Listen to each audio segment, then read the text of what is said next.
Welcome along to Tweet Street Scotland Occupied, home of the satirical saltire. I'm Cinnamon Bridges, aka Peter. With me this evening, it's just my co-host, JB Whitesnake. How you doing, mate?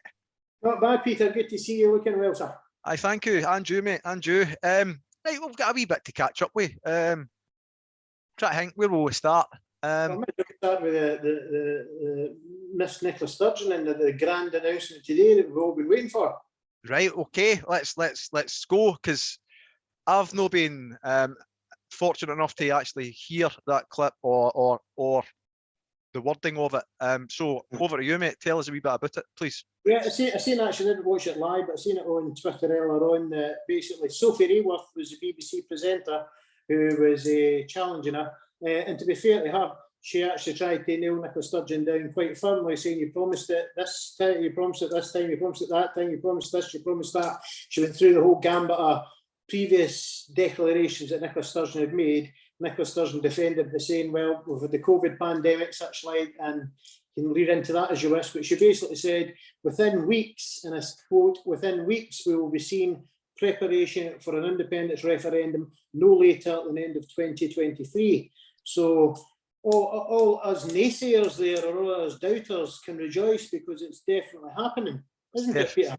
Well, I mean, it's definitely happening if they've said it on the BBC, John. If now, now the doubters will say, as we briefly discussed there, that Nicola's going to go to Boris or whoever's in number 10. It doesn't matter who it is, what monkey it is. And they're going to say no, it's going to be referred to the UK Supreme Court, and they're obviously full of the old tie brigade, and they're going to say no, it's the British government's got the final say it, and that then gives Nicola Sturgeon a chance to put her fling her hands up in despair and say, oh, I tried, there's nothing I can do, we're stuck. So that's the negative side of it. But there'll be someone say, well, it's happening in 2023, they can't stop us, it's democracy, yada yada yada yada. You take your money, take your choice. Yeah, I think, well, my thoughts on it are she's obviously, I think she's painted herself into a corner. Mm-hmm. Because she's wanting this gold standard S30, as you've said. Mm-hmm. It's going to be refused. It's then going to be a long, drawn-out battle through the courts. Is she going to remain in power that full time, John? Nah, well, there you go. I don't know, Peter. That's a question. Once it goes to the courts, you can guarantee the old school tie brigade are going to come out, all the Exetonians and all these ones at Oxford and Cambridge. They'll be making sure it goes exactly the way they want it. That's the way things work in the UK establishment. Aye, it's I don't know. What's right? Okay, let's look at, try and take the positive side of it then, right? Because there's been an awful lot of negative news, and let's try and look at the positives here. So, say she does declare this in a couple of weeks' time, conveniently just before the local elections. Oh shit! Yeah, you cynic, sir. You cynic. I know, I'm trying to keep positive. I'm just saying it's conveniently just before the local elections, right? So, what sort of timescale are we looking at to get everybody on board with independence? Well, you're talking about you get pubbed and all that nonsense comes in with 6 months notice of it, and then so many weeks of this and that. So yeah, you're probably talking mid 2023 at the earliest. So there's a lot of preparation to be done if it's to happen, but you and I will agree that we're still leaving we're basically signroading everything that she's intending to do, and leaving all this at the ball in the unionist British government's court, so they can shoot it down the flames whatever they want, and they can make an absolute Doug's dinner of it, and she's the one that's going to be left looking daft like one if you like, Aye, it's look, I want it to be, obviously, John, we want it to be Scotland going for independence. No, let's ask the question, what is the question going to be? So let's see, being successful and saying, what's the question going to be then, John? Well, I think I've seen recently as well, this Devo Max seems to have been booted out the park. Recently it seems to be people don't want a Devo Max option on the cards, so it's either independence or not, and hurry for that. Independence or bust. do people accept an alternative to that? An alternative to yes or no? To yes or no. That's what I'm saying. I mean, I think we've kind of covered it off already on a previous podcast that we've done, Devo Max Myers. Know what I mean? Okay. I don't think they do, John. I think public opinion goes with that's not in the best interest of Scotland. But the SNP of late have a way of going against public opinion. Yeah. Well, but even an interesting thing, just to say that Sophie Rayworth says, "Oh, you're not starting off at the best of positions to start a referee." It's sitting at 50-50 at the moment. What a great place to start! Christ Almighty, it's an open goal then, isn't it? It can only get better. John, and it's no 50-50. I would say it's something 60-70. The way things are going with Captain Boris at the wheel. So long may live Boris. I want to stay there for as long as he can. I don't want to go anywhere. We said this before, and all, John, that no offence to anybody. I mean, Boris Johnson is a gift to Scottish independence. Best recruit sergeant ever. Yep. The longer he remains there with all the scandals that go with it, and there's been another one today. I think we're going to get a scandal a day till Boris is away. There you go, right? I think that's what's going to happen. But it's interesting, Peter. The thing that really interests me is phenomenal, and I think, and again, they ask the right people, but they go to these people down south, and they seem to be ordinary working class people or poor working class people, and they seem to have faith in him for what God-given reason. People who obviously are struggling week to week, like most people are in Scotland or England or anywhere else. They're struggling with a pension, they're struggling with low pay, or they're struggling after somebody that's no well. And I just can't get my head round why they think he represents their values. He's made absolute mugs of them. He's killed 150,000 of them. He couldn't care less about them. But they've been so indoctrinated by the British media and British dogma with Brexit and everything else that we're better than everyone else. We need to be separate from everyone else. We don't need to be part of Europe. They've been so ingrained in that by buying the shite that they buy every week in papers and TV that they can't think for themselves. They'll just believe what they're told. And that's sad.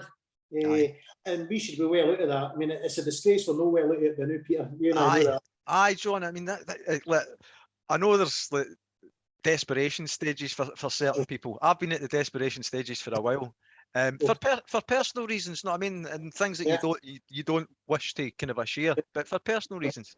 But I've been at the desperation stages for a while, and I think a lot of the country are coming on board with. I've seen a lot of people, especially after the renewables deal,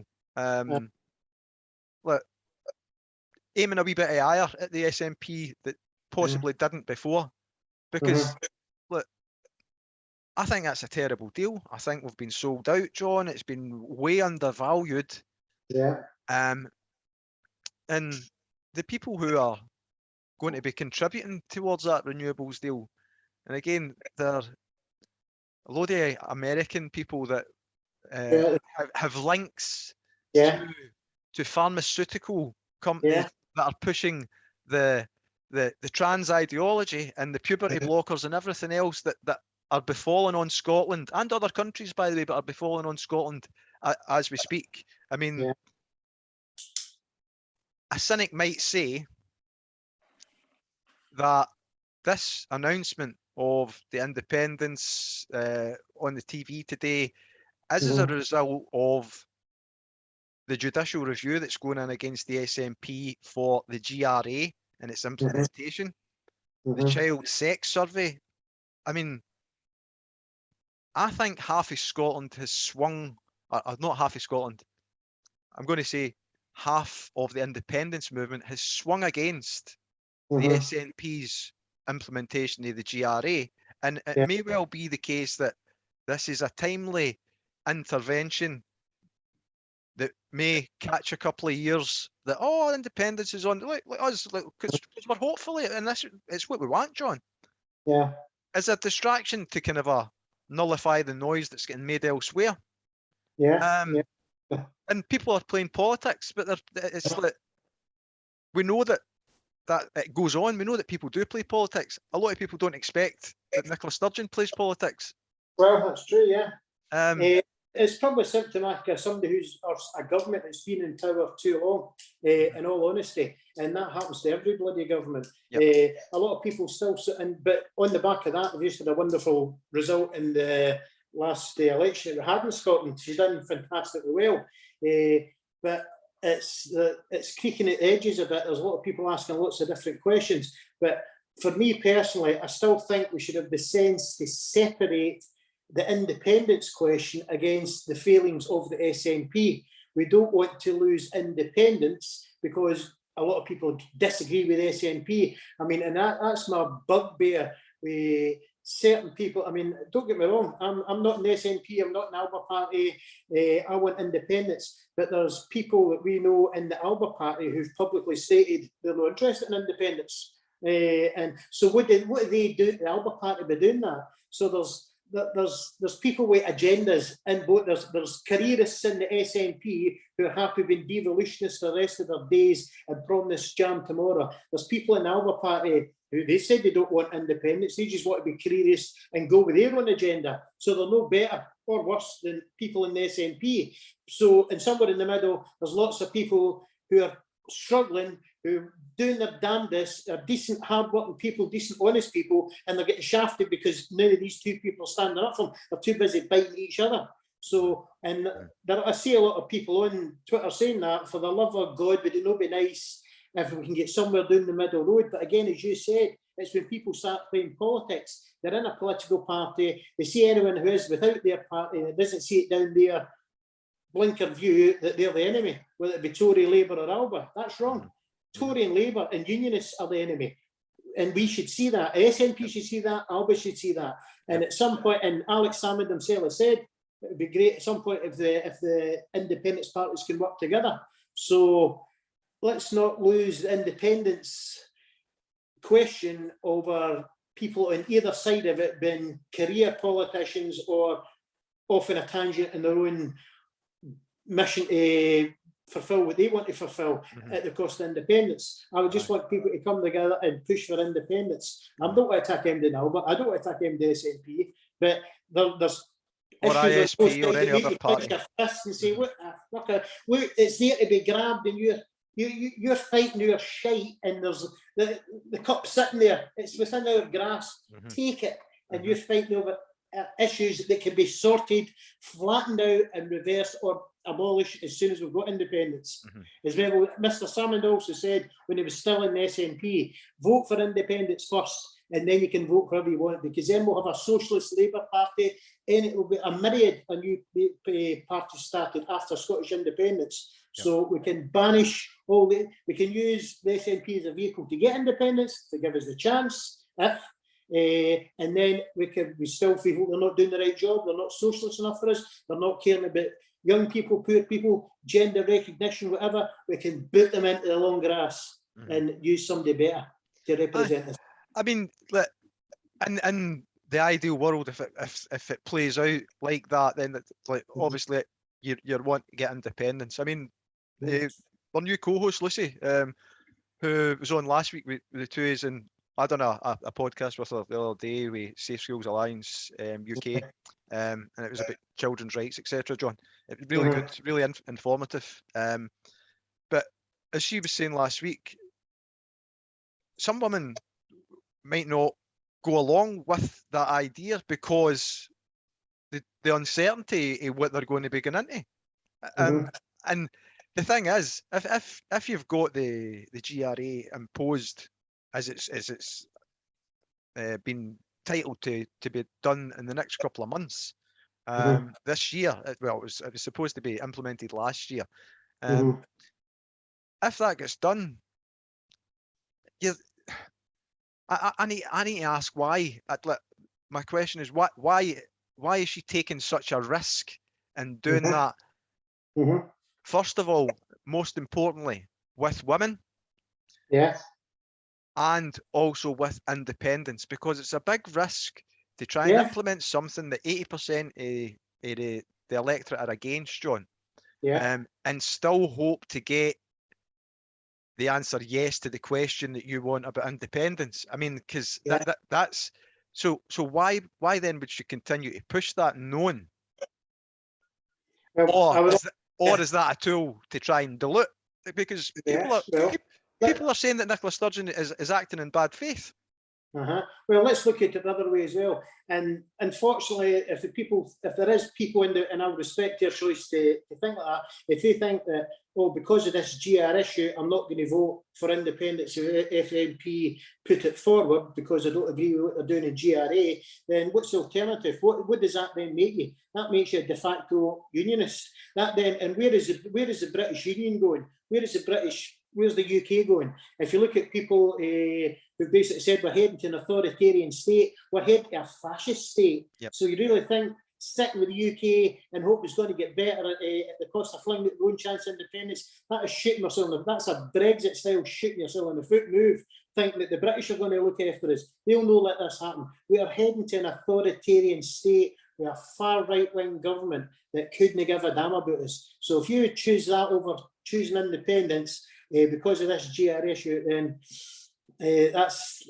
a nippy sweetie to swallow. Like, I'd like people to separate the two issues, but it's for up to them to decide that. That's up to them. But look at what you're choosing. If you don't choose independence, you're choosing unionism, an authoritarian unionism that hates Scotland, that despises Scotland, that hates the Scottish people and everyone, and male, female, and whatever else you want to be. So it's a bitter pill either way. Well, talking about Scottish people, let's keep it on this theme. A wee plug. Clem Fandango is doing a blog post. I shared it on. Remind us who this person is again, just in case somebody doesn't know. It's one of the followers on Twitter, right? It's Alba Party Live, I think they're. Oh, I think I've heard of that lot, right? Hold on, I'll just check in case I've gave the wrong tag. Good lad, give him a shout out. Sorry, it's @Alba _party _indie. Right, that rings a bell. Alba Party Indie. Clem Fandango. They're doing a new blog post, and it's Alba Historical. Right. They do threads on his threads on Twitter are fascinating. Like, it's wee niche bits of history and run about Scotland. History, the historical information that they share about Scotland, I find it fascinating. They've done a blog post. They're doing a blog post. Get on it. Have a wee look. I'll include a wee link when I'm doing this wee edit, just for people to look. It's got some really great wee stories on it, and there's loads of different sections. So get in about it. As a matter of fact, what am I doing? Why am I not sharing it on here? Why am I not doing this? I'll do that after, right? I'll do that after, but I'll do a wee screen share. So that's historical and about Scotland. But I wanted to talk because yesterday there was a march. Now the march was titled. It was marching against Westminster and the Tories and get Boris out. I think it was how it was titled on Twitter. To my knowledge, it was advertised late in the day, in terms of organising a march, and it was going for Freedom Square down to Glasgow Green. Now, I need to be honest and say that for an independence march, it's supposed to be kind of a Scottish independence. The theme, it was all under one banner. The numbers disappointed me, right? I'm expecting to see, I mean, before when I used to go to independence marches, to actually march in them, there was thousands, right? And it like fills your heart, John. Like being Scottish and like what you're there for, it fills your heart. So my heart sunk when I seen the number, because I was waiting in the park. The wife was doing the wife and her boy were running along. I'm not running, walking alongside, taking the camera images. I forgot to put the mic on, so there's no sound. It was just one of these days yesterday, John, right? So the missus had said to me, "Oh, there's not really a great deal of people here," and I'm like, "All right." I wasn't expecting when they come through the arch at the green. I wasn't expecting what I seen. Even at that, I wasn't expecting what I seen. I was disappointed. Just in the turnout, and I know it was rainy and it was organised late, and it was possibly the wrong message. people are saying, I'm only kind of a subphrasing some of the things that I've heard. It was possibly the wrong message. That the march was probably in the wrong location.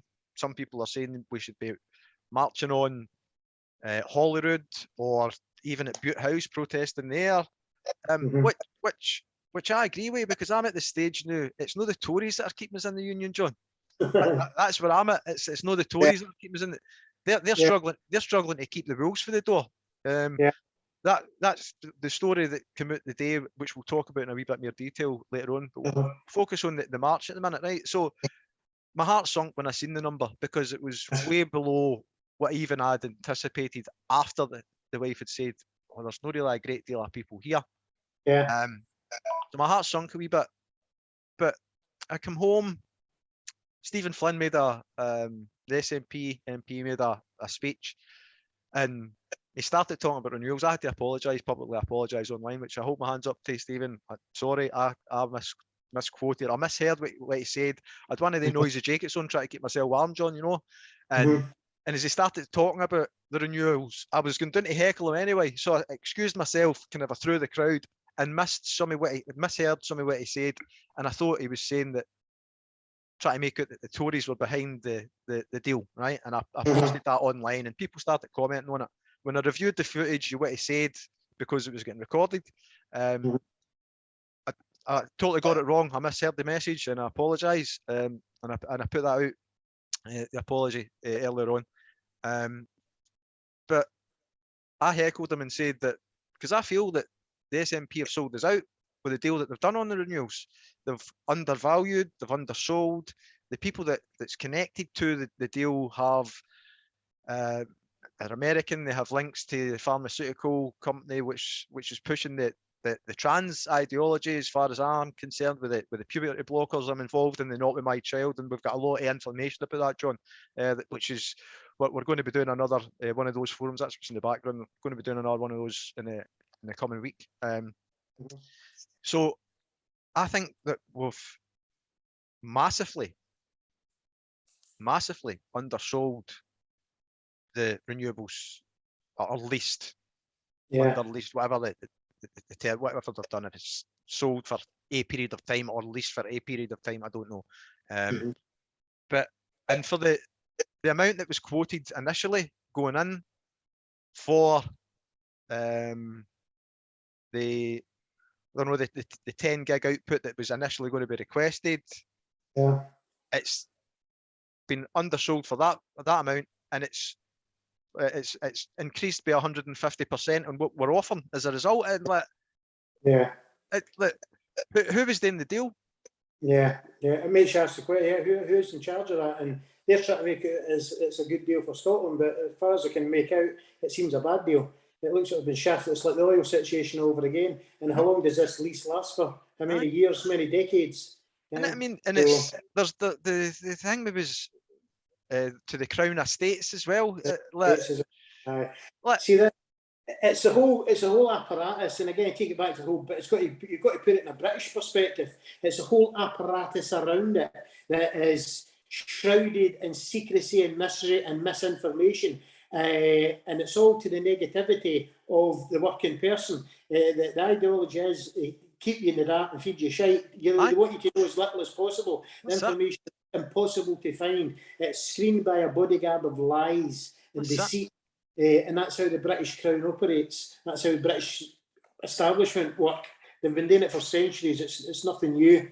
But again, it doesn't surprise me, because we're still under Westminster control. So until we get that after bloody shooters, then no lot's going to change.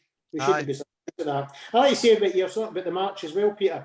I don't think you should be too downbeat about that, mate, because you've got to take it in context where it is. We're in January. We're at the end of a pandemic. There's the relations within the independence movement are very fractured and that. So I think when we get a proper campaign going, it'll pick back up. People start thinking, right, okay, time to put your back to the wheel and push it forward. So I wouldn't be too downcast about that. I wouldn't be too over it. It's the first one. It's winter. It's pandemic. People will come back to it when the message is right. I've no doubt about that. Right. Well, do you think the message is right when you've got an SNP MP tweeting that Comfy.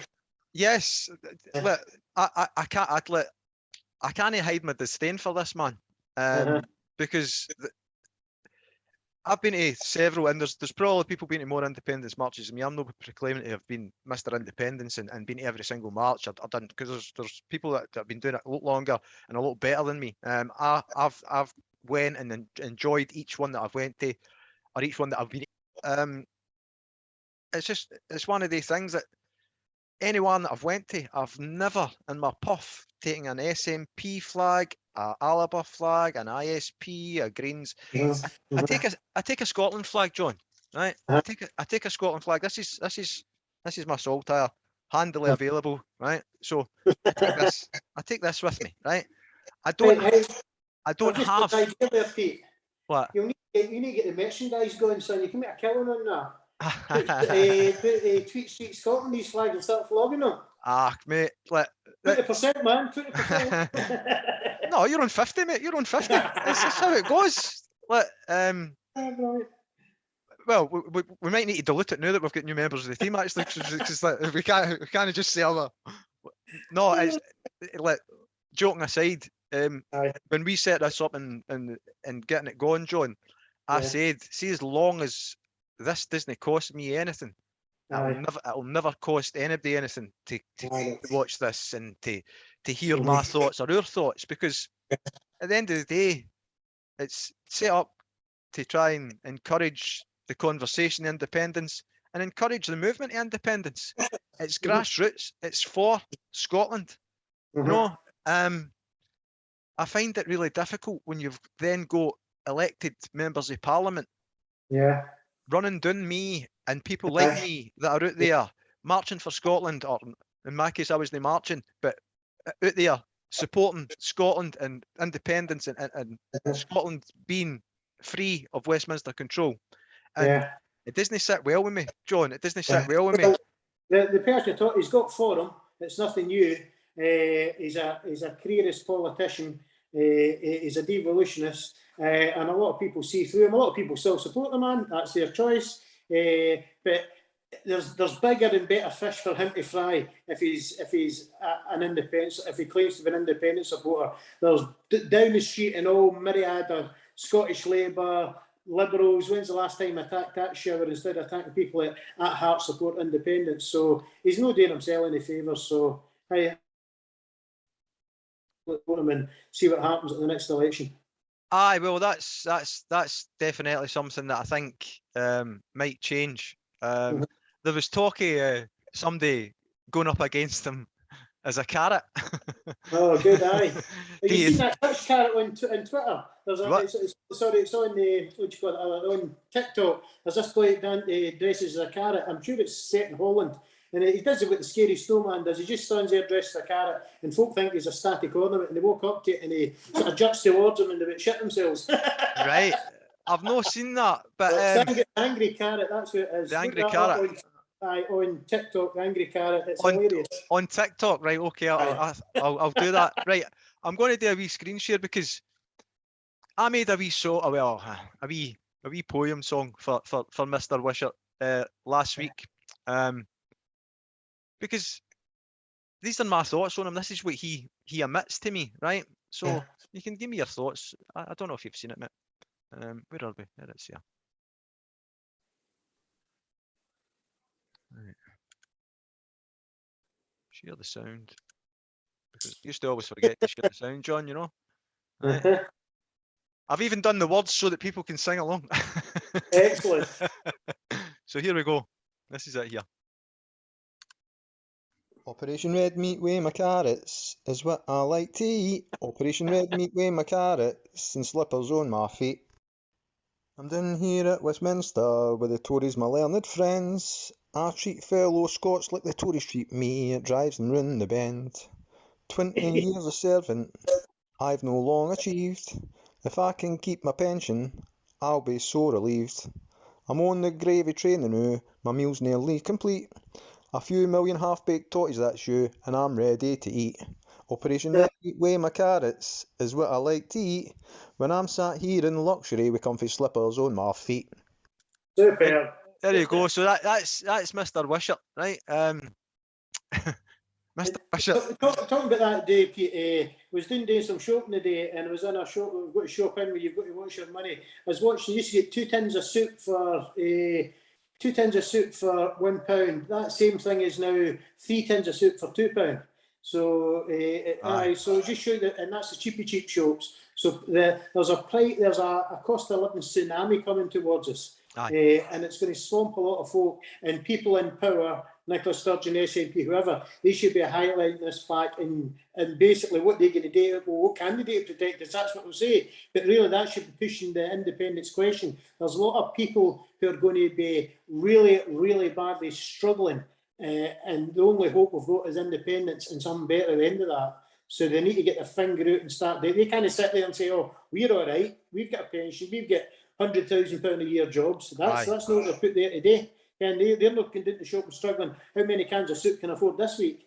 Well, there was somebody, an author called Jack Monroe, on Twitter, who done a piece about, because the news was that there was an inflation increase and it was 5.4% was what was reported, right? And very cleverly, she just went to our local shops and went the price of things versus what it was before this, and it worked out that it was something like a 314% increase. I don't know if she ended up at Downing Street. There's the backstory there that I've still to read. Of course, when I started reading a wee bit of it, I'm like, I'll keep it the new. So I messaged her and asked her if she wanted to appear on the podcast, mate, to get her a chance to talk us through it, you know. She's not replied. But mate, honestly, see the people that haven't replied to me. I think I've got a list. I should actually go through that list at one time. Say these are all the people that I've asked to appear and that haven't that have just not replied. Because there's a lot of them. What are you doing? The missus is just got off the couch, right? And crawled along the flare so that she doesn't come on the camera. Just in saying what you're saying, feeding into the cost of living tsunami that's coming. You see the queue of lorries down at Dover and Cardiff? Yes. 20 miles of lorries. Now that's it forevermore, by the way. This is not just a wee kick-up. This is the agreement the British government negotiated and signed up to. This is Boris Johnson's Brexit. That's why all the accused of it. They signed up to it. It's been put in place. It's 100% Brexit. And that's the Brexit that keeps on giving. And it's notably, it didn't appear, and it's just started to appear on the news now, 3 or 4 days out, but it's been there for bloody ages. It's been there for weeks. Trying to equate it to other reasons, and they'd switched off the motorway cameras as well, so people couldn't see it. So it's utter corruption is rife, and Boris doesn't give a damn. He's still hiding up at his country retreat about how do we save the big dog. You know what I mean? He couldn't give a rat's arse. Aye. Operation Save Big Red Clifford. It's meat or something like that. Right. But we're talking about the Egypt. There was another scandal today for the Tories. Racism. Racism. And it was about. I can't even remember the lady's name. Yeah, she's an ex-minister. She's an ex-minister, but she basically did she resign because they said that she thought she was too Muslim? No, well, I think it wasn't the case she was too Muslim. I think the comment was that her Muslim faith made people feel uncomfortable. They weren't comfortable with her being a Muslim, and what's to that effect? Right. So it's damning. It's utterly damning. But it's nothing new that the Tories are racist. They've always been racist. I've sent a tweet many times with that ex-Tory minister, Andrew Lansley. He actually says it's the Tory party's racist to start to end. Always has been raised always well. Andrew, remember, it was him actually put in, it was Lansley legislation that changed the NHS, allowed privatising. He was an ex-health minister. But once he left, has been an MP, it basically says the Tory party is racist, it's endemic in the Tory party, if they talk to bottom, always has been. Aye, well, I mean, look, I think One Nation Tory gives that away, and it's that like, for me that's when they say One Nation or no, first generation Tory. That's what it is. First generation Tory, where they're it's as if they're a true blood, you know. Yeah. And like, what's that all about? I mean, there's been an awful lot of discussions on Twitter over the past like 24 hours about blood and soil nationalism and things like that, and who's got the right to vote. And what's your thoughts? Who should be able to vote in a referendum for Scotland? Anybody that lives here. Anybody that lives here. Yeah. Why should, I don't care what colour, creed, 15 stone, 9 stone, 29 stone, I don't give a rat's hoo-ha. You should have the right to vote for independence. If you're an immigrant, great. If you're not an immigrant, great. Don't care what colour you are. Don't care what religion you are. Not giving a damn. Don't care. No interest to me. Right. So that begs the question. On the last referendum, the majority of Scottish people voted for independence. Mm-hmm. We're getting a lot of people coming into the country from Hong Kong, John. Yeah, well, potentially, yeah. Could it be a condition that they're coming into Scotland on the condition that in a referendum you vote against the independence? Well, it might well be. They probably, I don't know how they would work that, Peter, but might say, well, you don't get voting rights for 10 years or something till you get into this. So what's different the new then? What's different for that the new? And that's how a lot of people are saying, well, wait a minute, like how what is Scottish? Like somebody, I was angry at that one. It comes from something inside me. It's something it's dormant in a lot of people, but it's there in people that can see the injustice of it. The people that see the state of what the UK is. It really is. It's a horrible place, United Kingdom. It's desperate. It's desperate, mate. It is desperate. I mean, I was having a heated discussion with my old man yesterday. Like, just based on he's still tuning into the fucking BBC and buying the Daily Record. Know what I mean? Like, right. And as you said before, you're paying for your own indoctrination. I know, that's right. That's right. The greatest scam ever invented. And John, like, my dad's for independence, right? But he's still believing. Like, hold on, don't get me wrong. My dad's older, right? He's obviously he's older, right? But he's our class is, my dad's an old man, right? Or what I would class as an old man. My dad's one of them. He's an old man now, right? I'm getting there myself, but my dad's an old man. He's for independence, but and I'm like, what are you believing this for? And what are you talking about this for? Well, I'm not getting. It's as if there's a cross in his brain for independence and believing half the shit that he's getting fed off unionists, you know. And I'm like, like, you should know better. You know, I'm like at the parent stage now. You should know better. And I'm having conversations with. So with a heated discussion, and the heated discussion surrounded round about women's rights and kids' rights. Because I was asking my mum if she knew about it. She was watching the news, John, and she was saying about Boris Johnson and everything else. And I was asking my mum, "Oh, did you know about this, about the women's rights thing?" And she says, "No, I didn't know anything about it, son." And I started to tell her and like, went into detail with it. And she's like, "Oh, that's terrible." And my dad's deaf in one ear, right? So having a conversation with him on the telephone's not the easiest, right? So we're chatting away and stuff like that. And he says, "But there must be laws that they're allowed to do these kind of things." And I was like, "Well, no, there isn't at the minute, Dad." He says, "But they're trying to introduce it." It's like, going through, they're trying to introduce these laws. Well, it must be legal. And my English says, my response, or how it finished up was, they done a lot of what was classed as legal things in Germany in the 1930s, Dad. Says, it's then been frowned, and he's like, right, I see where you're coming from. I says, that's where we're at. I says, this ideology, this trans ideology, I'm totally against it, John. I've got worries from my own kids with this. So I'm totally against it, and I will always speak out against it. It's against kids' rights, it's against women's rights. So I'm strong in the fact that I've got protective instincts over like my kids, like most parents would have, I would imagine.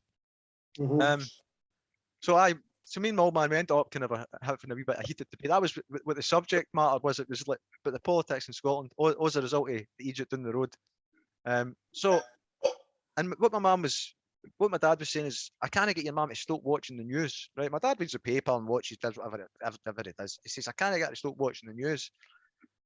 And I says, right, well, put a speakerphone on, right? Because they've got a speakerphone, they just don't use it. So they put a speaker on. So I'm talking to the two of them, right?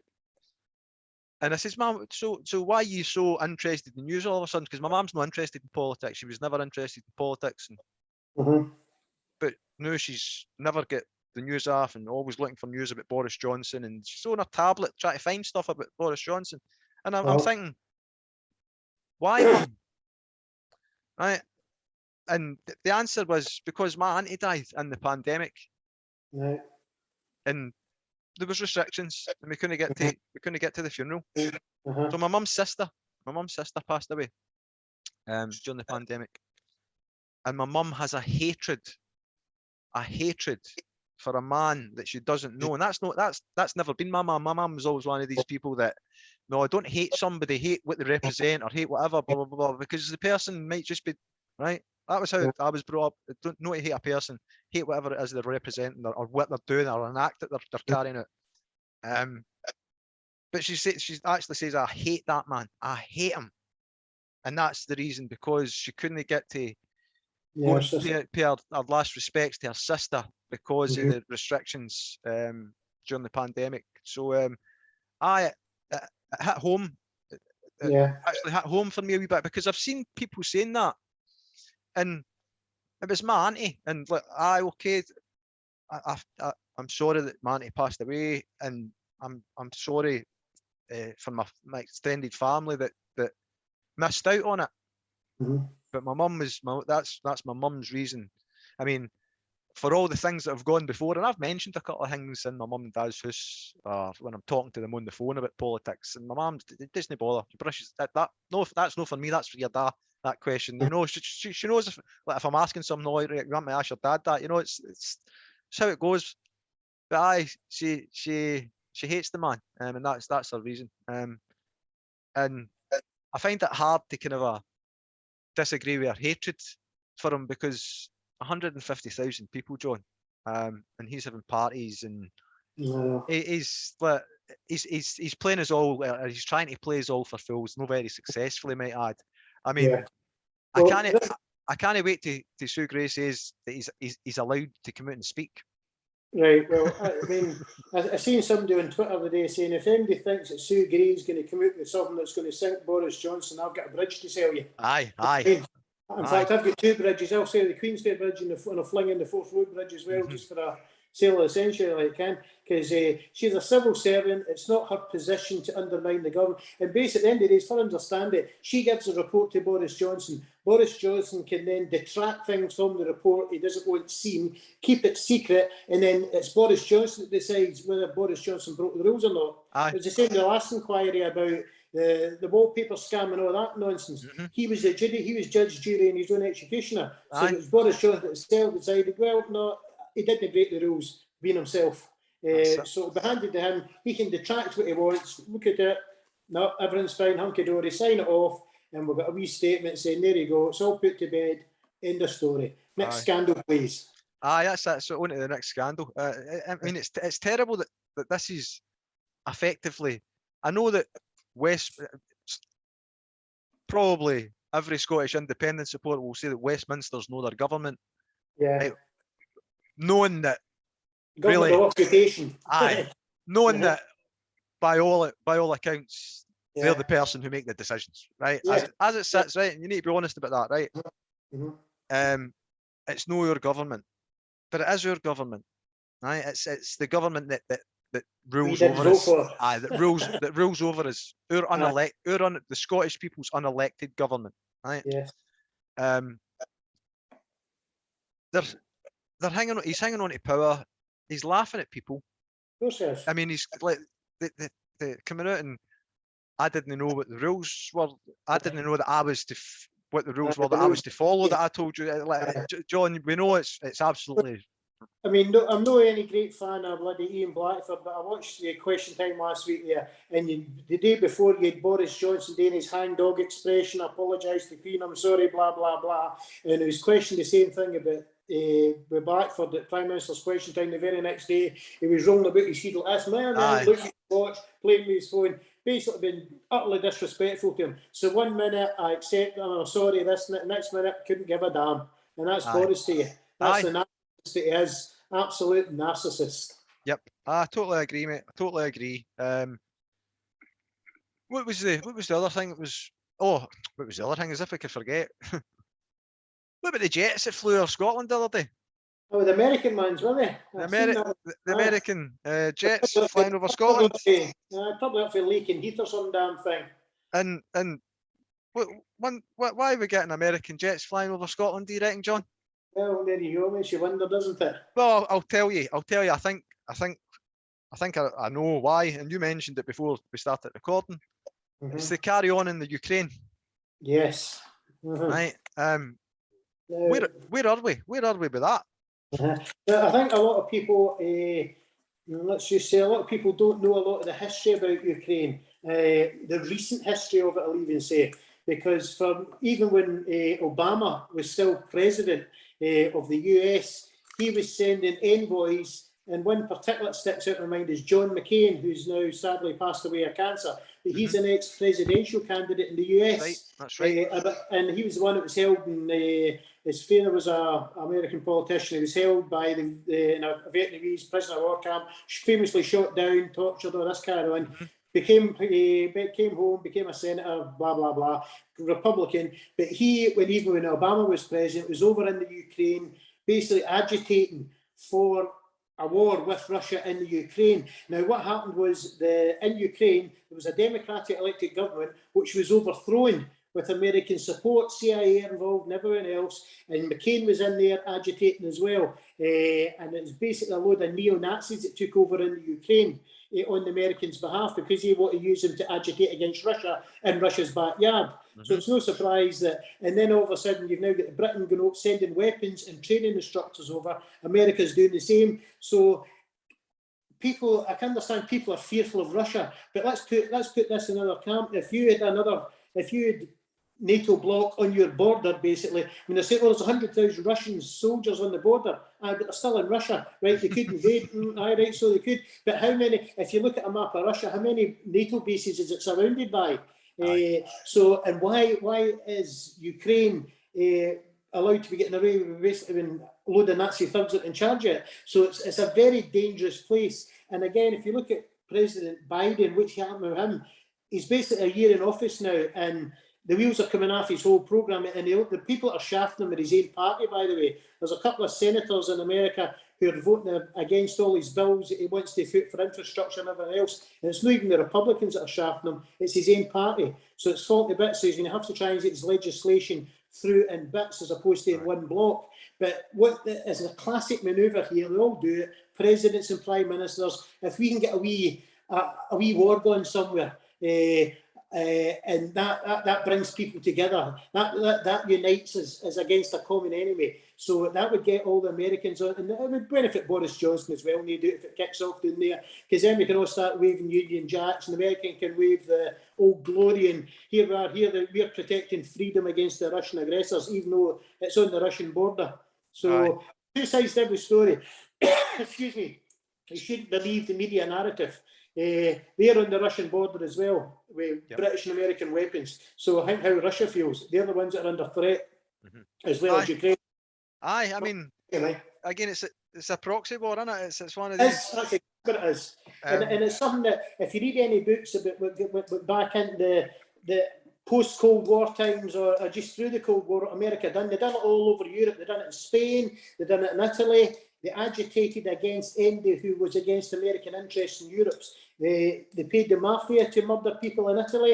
It was well documented. The CIA were in blackmailing people, rigging elections all over Europe so they could push the American agenda in Europe. It's nothing new. They've been doing it for decades. I mean, I seen a tweet today, and it was a picture. We words on it. America is an oil company with an army. That's bloody good, eh? Here's an interesting fact, and I don't think you'll believe it, but go and check it out, right? I've seen it. I was watching a program somewhere, and it says that Pepsi Cola were once the 6th biggest navy in the world. Pepsi Cola were once the sixth sixth biggest navy in the world. Right, hold on, and we'll see if I can get something on that then. Right. And no, it's actually quite true, right? Because when Pepsi wanted to export cola to Russia, right, they couldn't get rubles for it, which was a currency, because you couldn't buy rubles, take rubles out of Russia. So what the Pepsi Cola decided to do was buy loads of ex-Russian Navy or ex-Russian Navy ships, right, and scrap them and get the money for the scrap. Right. So they ended up with 13 or 14 warships, Russian warships. They exchanged that for Pepsi Cola. And Pepsi Cola was charged by an American senator saying, what are you doing colluding with the Russians? And the CEO of Pepsi says, well, we've sunk more Russian ships than the American Navy ever have or ever will have. Aye. Well, I've just got up here. The cola fleet. How Pepsi once controlled the world's 6th largest navy. There you go, sir. Fascinating. Aye. No, I know you. Look, you've spoke to me before about ships, John. Have you got history, fascination about it? Aye. Tell us a wee bit about it, mate, because one of the stories you told me was really interesting, and I think maybe, given the fact that we're talking about it, it might actually fit in well. So go for it. There's a wee story about your ships. What ones in particular were you thinking about, Peter? What was the one that you told us about? I can't mind the name of it, John, and I knew I sound ignorant because you told us about it. No, not at all. Was it Bismarck? The Bismarck, that's the one. That's the one, the Bismarck. Oh, yeah. Well, a lot of people know the story of Bismarck. It's actually what found me interesting. It was a guy called Robert Ballard. He was actually the guy who also found the Titanic. And there's a whole backstory about how he managed to find the Titanic, because that was linked to him doing a secret mission for the American Navy. He was looking for the Thresher and the Scorpion, which were submarines that were lost, and he had an agreement to use the equipment they used to find the Thresher and the Scorpion if he had time left over to look for the Titanic. So it was that part of the mission was actually secret. It wasn't made public to years after it. But after he'd done his work with the Thresher and the Scorpion for the American Navy, he then looked for the Titanic and found it. And he then later went on to do books on the Bismarck as well. And basically, the Bismarck sunk HMS Hood, which was the largest, biggest capital ship at the time, way back to the Second World War. But the Hood was held up as this image of British imperial sea power, and Britannia rules the wave. But the Hood was knackered by the time it came against the Bismarck. It was always meant to get into port and built, but it was actually a battle cruiser, not a battleship. What's the difference between a battle cruiser and a battleship? Well, deck armour, basically. Right. And they always wanted to upgrade the Hood to be a battleship. It was meant to be the first of a fleet of ships, been battle cruisers, but they built one, to my knowledge, and they never built any more because it was a flawed design and they knew it. They needed to upgrade it. But it was showing British sea power around the world. So the time that the Hood came to go up against the Bismarck, it was World War I technology. The Hood was built just at the end of World War I. So it's basically World War I ship that had been marginally upgraded, but not to the standards of World War II. So basically, the time it came to the Battle of the Hood against Bismarck, it was World War II ship against the World War I ship. And tragically for all these guys, there was only 3 people that survived the engagement. There was a whole big long thing about it. The HMS Prince of Wales was there as well. It was a brand new British battleship. We workers still on board it when it engaged the Prince Eugen and the Bismarck. And its guns all jammed up allegedly when it joined the battle. It got hit in at Bismarck, and it's a escorting battleship. But tragically for the Hood, thousands of 1,200 men were lost. Only 3 survived. Cataclysmic. It was a plunging shell straight through the thin deck armour, hit the munitions store, and this massive battle cruiser obliterated. Utter tragedy. But then you had the big sea chase after it. Winston Churchill put out the very famous announcement, "Sink the Bismarck." So they're calling ships all over the British, the Atlantic. The stuff come up from Malta and doing to HMS At Royal and that. Ironically, they used biplanes, which were a product of World War I, to attack the Bismarck. Now, when I read about this, Robert Ballard in the book about this, when these pilots for HMS At Royal in biplanes, no armour, they had canvas skin on them, and they were attacking a battleship. Now, how big had their balls got to be attacking a battleship in a string bag airplane with nothing but canvas covering your arse?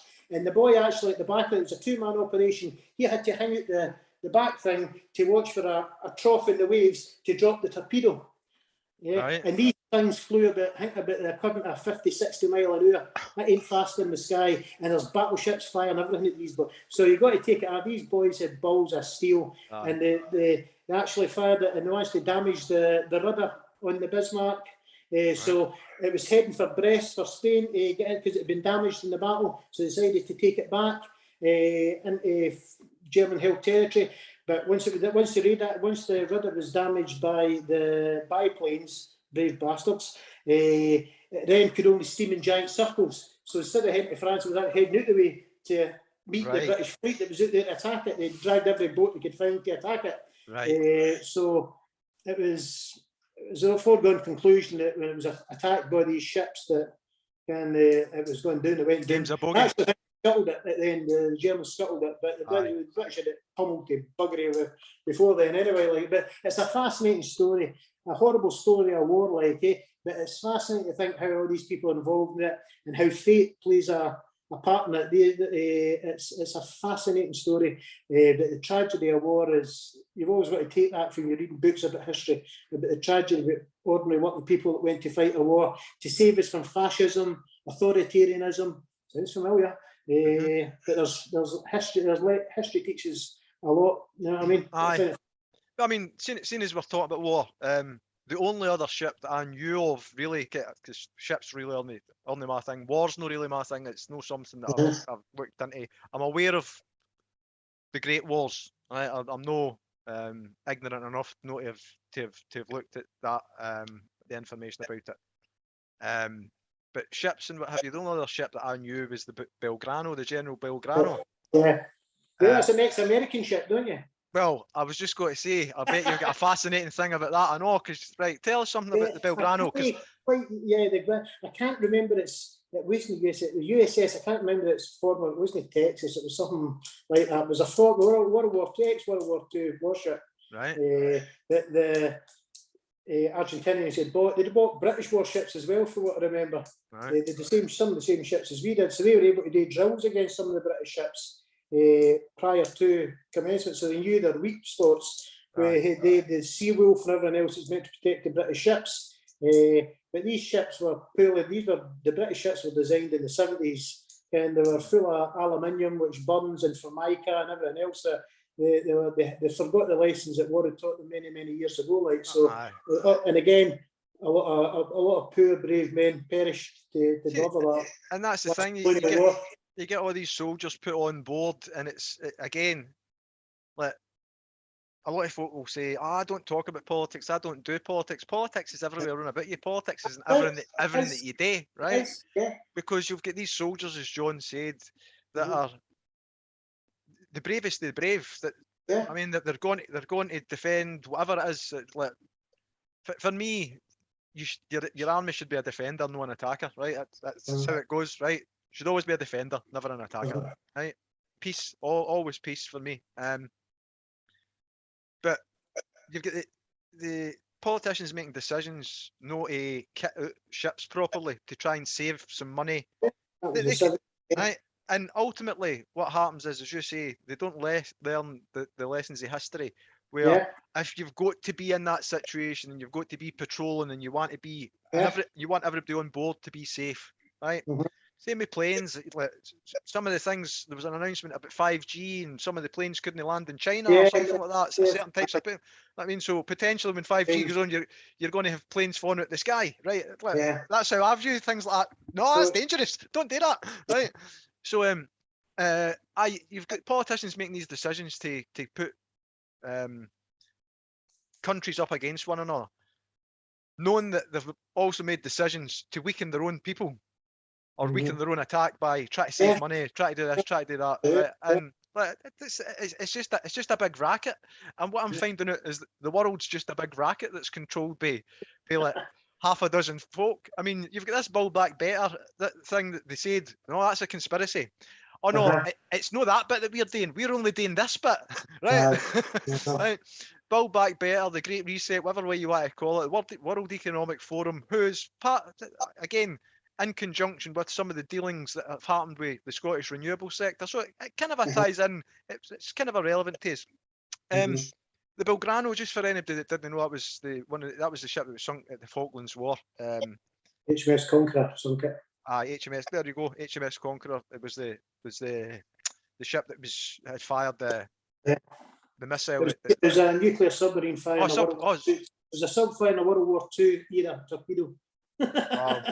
There you go. Like, fascinating facts for John. Right, John's got hundreds of these wee things. Right. Oh, gory to death, man. No, mate, it's fascinating because we're at a stage now. We spoke about the jets flying over Scotland the other day. We're at a stage now. We spoke about Ukraine.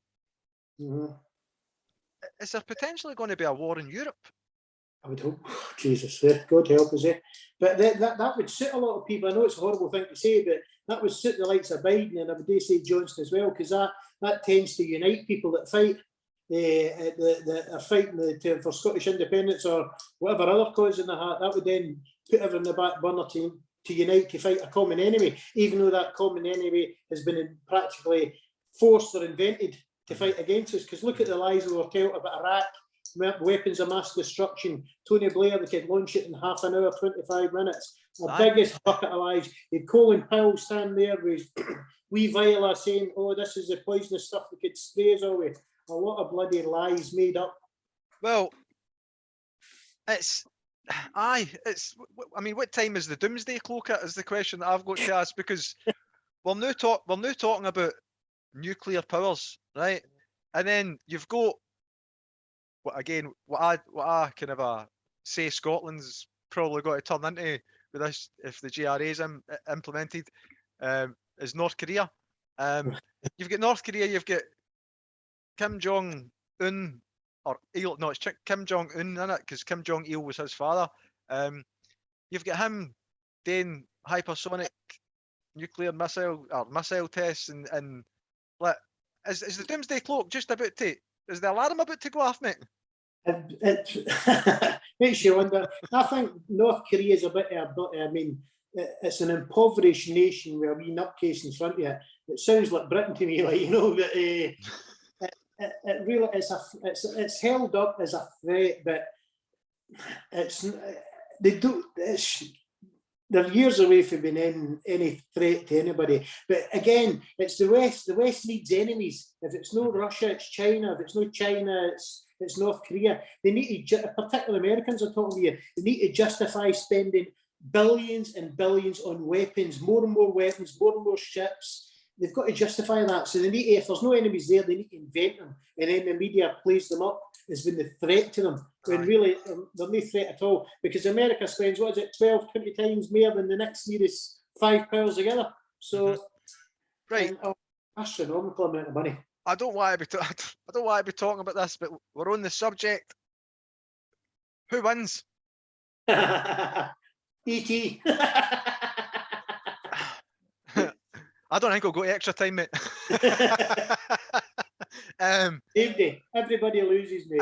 Everybody loses, right? The only people that win out of this are the likes of Elon Musk, that's got a ship to take him to another planet. That's right. Right, or Jeff Bezos, or whoever else is there. How did you get by there? Did you see? Never seen a thing. Oh, there you go. Well done. That was the message just came back in there, and I'm like, how did you get by? Because I never seen her coming back on the camera. So you crawled out there for nothing. I know I did. Right. Hi, John. So we're at a sticky stage on the world, or in the world, with war and indifference. We've had a pandemic that's totally annihilated any trust that people had in governments around about the world, because there's protests in Belgium, there's protests in France, there's protests in Scotland, there was protests in England. I mean, can we not just get shot at these arseholes? Well, remember, it's meant to kill Meatloaf as well, by the way. Well, Was there did somebody say was he an anti-vax, John? He's an anti-vaxxer, allegedly. He was an anti-vaxxer, yeah, and he's deep now. So, and I heard a case in the telly about another young lassie who deliberately went out her way to catch COVID because she was young and fit, and she thought, "I'll catch it. I'm young and fit, and then I can say I don't need any blah blah vaccine passports to have had it, and I'm done with it." And she went and somebody that had it, and obviously caught it off her, and then the poor soul went and died in hospital. She was a singer, if my memory was she? serves me correctly. How bloody tragic is that? Like, I seen the story about it actually. I mean, sad. It's one of these things that obviously there's a I was going to say a disease. It's a virus, isn't it? It's not a disease. There's a virus going about that is obviously very serious. There's all these different strains. There was another new strain announced today or yesterday, maybe. Yeah, they mentioned they're looking into how virulent it is and there's various Omicron. They're saying it's like a stealth Omicron, stealthy Omicron or something like that. So don't know how that'll work out for us. It's worrying times as a human being, John, in that way. we're getting shafted with the Union. We're getting shafted with the US. We're just getting shafted, aren't we? We're just getting shafted. And you know, all we want is to be our own wee country. I know, and just go on with some shit and try to make things better for a lot of people.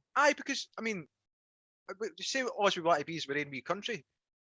We're the best wee country in the world, in my opinion, biased, of course. We're the best wee country in the world. If you look at the inventions that have came to Scotland, right, well, okay, we've invented the biggest propaganda machine in the world is the television, as we're finding out. But Scottish people are quite clever, quite smart. They've made a big impact in the world with things. Definitely punched way above their weight over the years, over the centuries. J.K. Rowling is one of them. I know that she voted against independence. I know that she donated to that other mob, right? £1 million. You know what I mean? But she was obviously going through that phase of writing books and stuff like that, and still in her imaginary wee world at that time. I think she's came to reality now, right? Possibly. Hopefully. Well, there's better people to think is like Alexander Fleming and such. I mean, there's invented he found the penicillin. So people like him are far better. What was the story? I get to tell a story about penicillin, John. Penicillin was invented during the war, and it was by accident when somebody wrote home about what's that green stuff that you're sending on the sandwiches or on the bread? And they're like, I'm not sending you any green stuff. It was the mold. It was actually discovered, he looked into it and discovered that the mold that could actually kill other forms of bacteria, like an infection. I think he came from, was it Kilwinning or Darvel, Scotland or something, or some wee daft Scottish village or something. Not too far from where I am now, Darvel. So there's geniuses running about Scotland. I mean, we've got the Bard as well. Adam Smith, look at that. Well, he father of economics, basically. You've got that, and you've got Robert Burns, who for me is one of the biggest ones, and for it being so long ago, for him to be remembered the way that he is and celebrated the way he is. I mean, a lot of people dislike the character that he appears to have come across as, but his work and his words and things like that, well, I've got a lot of time for them. Obviously, there's a celebration for Burns Night coming up on Tuesday, the 25th. I was trying to put something together, John, for Burns Night, so that we could get it recorded in Burns Night, but it's no materialised, so I need to apologise to a couple of people because it's no come off. Because I'd say that on a podcast that we're going to try and do something for Burns Night, but it's no come off on this particular occasion. So my apologies to folk for that. But will you be doing anything special for Burns Night yourself? No, probably much of a day same every other bloody night, on and off Twitter, watching the telly and doing other things I've got to do. Just doing your usual things. After folk and stuff, doing what you have to do, know what you want to do. That kind of stuff. Every other day. Right, mate, we've rabbited on a wee bit, and it's I'm not wanting you kind of like holding back. I know you've got other commitments, mate. So, what are we finishing up with tonight? We need to kind of. Let's pick it up. Let's leave on a positive note. So let's think. Look, it's we're nearly at the end of January, another month to go, and spring's no far away, mate. So let's hope springtime, which is only 5-6 weeks away, can maybe bring us some positive news and positive moves. Let's try and be optimistic. I know there's a lot to be pessimistic about, but let's hope there can be something better in the not too distant future. Let's try and be positive. Aye, and anybody who's watching this and who's like, feeling a wee bit down and what have you, that's normal. We're all everybody's suffering. For me, there's a psychological operation on against us at the minute. Definitely. Yeah. Well, wait till that starts, by the way. We'll need to do a special on that. See, if we ever get the referendum coming up, we need to go on that. We need to go all over that, by the way. We'll everything, mate. We'll try and step it up. We'll do whatever we can do, and we'll do. And John, I'll do whatever I can. See, until I'm broken, mate. Until I can't do anything, I will do what I can. And that's a commitment. That's the commitment I'm prepared to put in. And that's exposing all the shit that people are telling us to try and dissuade us from being. Yeah. Well, see, there was nobody really telling us that last time, even though we knew it was shit. There was nobody telling people it was shit. The people that didn't know. Aye, that's it. I mean, everything. People, you learn as you go, and sometimes the lessons are very, very tough to take. Aye, that's how you remember them. And for me, that lesson of that announcement in the 19th of September 2014 was the toughest lesson I've ever had in my life. That was the toughest lesson I've ever had in my life. So I'll continue to do this. I'll continue to put the word out there. It is normal if you're at home and you're feeling a wee bit down and stuff like that. Aye, it's normal, folks. We're going through a bit of now. And if we can help, send us a wee message. I don't mind responding back to folk if it helps. Tell us we're talking a lot of shite. Aye, tell us we're talking a lot of shite. Tell us it's decent or whatever. But we're going to finish up for the night, mate. So I'll let you say good night first of all. Aye, good night, everyone. Nice. I hope you all look after yourselves and hope for better days, people. Right, and it's good night for myself at Tweet Street Scotland. Everybody stay safe, and we'll catch up with you the next time. All right. Cheers.